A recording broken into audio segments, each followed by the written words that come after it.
গ্রীষ্মের এক দুপুরে প্রচণ্ড রোদে একটি শিয়াল খাবারের সন্ধানে বনে ঘুরছিল। উফ, কি ভীষণ ক্ষুধা পেয়েছে! আজ সকাল থেকে কিছুই খেতে পাইনি, পেটের ভেতর ইঁদুর উড়াচ্ছে। হাঁটতে হাঁটতে সে হঠাৎ একটি সুন্দর আঙুর বাগানের কাছে এসে পৌঁছালো। বাগানে থোকায় থোকায় পাকা আঙুর ঝুলছিল।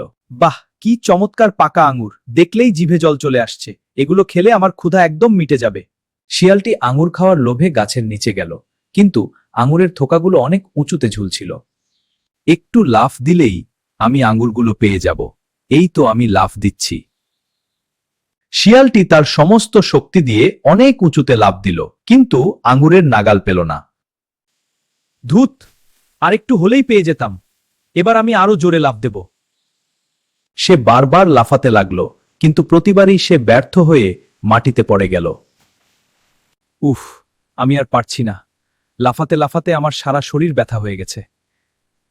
অবশেষে ক্লান্ত শিয়ালটি বুঝতে পারল যে এই আঙুরগুলো তার নাগালের অনেক বাইরে।